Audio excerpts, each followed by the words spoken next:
எல்லாருக்கும் வணக்கம். Welcome to Dhana's fusion. நம்ம இன்றைக்கி ஒரு சூப்பரான டேஸ்ட்டில் வெண்டைக்காய் வறுவல் எப்படி செய்கிறதுன்னு பார்க்க போகிறோம். இந்த மாதிரி வறுவல் செஞ்சால் ரொம்ப சாஃப்டாகவும் சாப்பிட ரொம்ப டேஸ்ட்டாகவும் இருக்கும். இப்போ தான் நம்ம சேனலுக்கு வரீங்கன்னா சப்ஸ்கிரைப் பண்ணிட்டு பாருங்கள். அப்போ தான் நான் போடுற வீடியோ உங்களுக்கு உடனுக்குடனே வரும். இப்போ வாங்க வீடியோக்குள்ளே போகலாம்.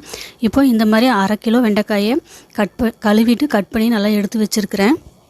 இப்போது ஸ்டவ்வை ஆன் பண்ணிவிட்டு கடாய் ஒன்று வச்சுட்டு அதில் எண்ணெய் வந்து ஒரு குளிக்க வேண்டிய அளவுக்கு எண்ணெய் ஊற்றிக்கோங்க. அது கூடவே தாளிக்கிறதுக்கு கடுகு 1 டேபிள் ஸ்பூன், சீரகம் 1/2 டேபிள் ஸ்பூன் அளவுக்கு சேர்த்துட்டு நல்லா பொரிய விட்டுருங்க. இந்த மாதிரி இரும்பு கடையில் செய்கிறப்போ ரொம்ப டேஸ்ட்டாகவும் ரொம்ப நல்லாவும் இருக்கும். கூடவே 5 பல் பூண்டு இந்த மாதிரி தட்டி சேர்த்துக்கோங்க. வரமிளகாய் ஒரு 2 இந்த மாதிரி கட் பண்ணி சேர்த்துக்கோங்க. கூடவே கருவேப்பிலை இலையும் இது கூட சேர்த்துட்டு நல்லா வதக்குங்க. இந்த மாதிரி பூண்டையும் வரமிளகாயும் சேர்த்து செய்கிறப்போ டேஸ்ட்டாகவும் ரொம்ப மணமாகவும் இருக்கும். இந்த மாதிரி நீங்களும் ஒரு டைம் செஞ்சு பாருங்கள்.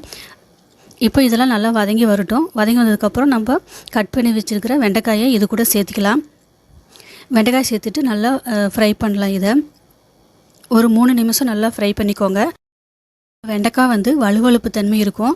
அந்த வழுவழுப்பு தன்மை போகிற வரைக்கும் ஒரு 2-3 நிமிஷம் இந்த மாதிரி நல்லா வதக்கிக்கோங்க. இந்த மாதிரி நல்லா வதக்கினதுக்கப்புறம் தான் நம்ம இது கூட மசாலாலாம் சேர்த்து நம்ம வதக்க போகிறோம். அதனால் 2-3 நிமிஷம் நல்லா வதக்கிக்கோங்க.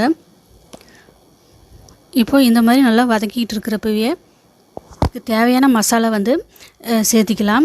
இதோட வழுவழுப்பு தன்மை போக ஒரு 2-3 நிமிஷம் ஆகும். காயும் வந்து பாதி அளவுக்கு குறைஞ்சி வரும். அந்த அளவுக்கு வதக்குனா காய் வந்து ரொம்ப டேஸ்ட்டாகவும் சாஃப்டாகவும் இருக்கும். அந்த அளவுக்கு வதக்கிக்கோங்க. இப்போ பாருங்கள், காய் வந்து பாதி அளவுக்கு நல்லா வதங்கி வந்திருக்குது. இந்த டைமில் வந்து நம்ம மசாலையெல்லாம் சேர்த்திக்கலாம்.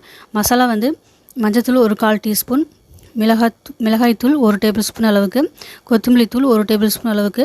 அடுத்தது உப்பு வந்து சேர்த்திக்கலாம். உப்பு வந்து கம்மியாக சேர்த்திக்கோங்க. காய் வந்து இன்னும் நல்லா வதங்கி வரணும். காய் இன்னும் வதங்கி வர்றப்போ உப்பு வந்து ஜாஸ்தி ஏறும். அதனால் உப்பு வந்து கம்மியாக சேர்த்திக்கோங்க.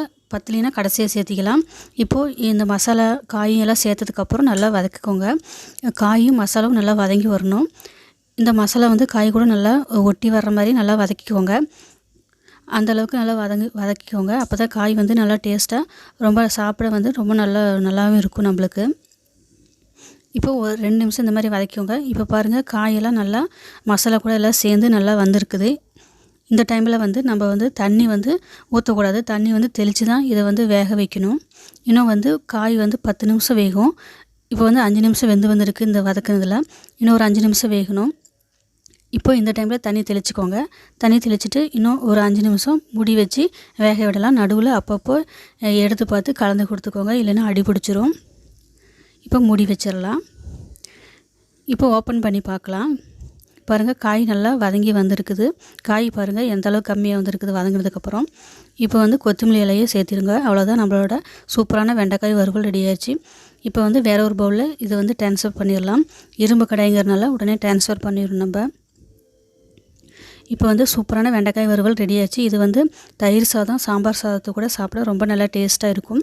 இதே மாதிரி நீங்களும் செஞ்சு பாருங்கள். செஞ்சு பார்த்துட்டு டேஸ்ட் எப்படி இருக்குதுன்னு கமெண்ட் பண்ணுங்கள், லைக் பண்ணுங்கள், ஷேர் பண்ணுங்கள்.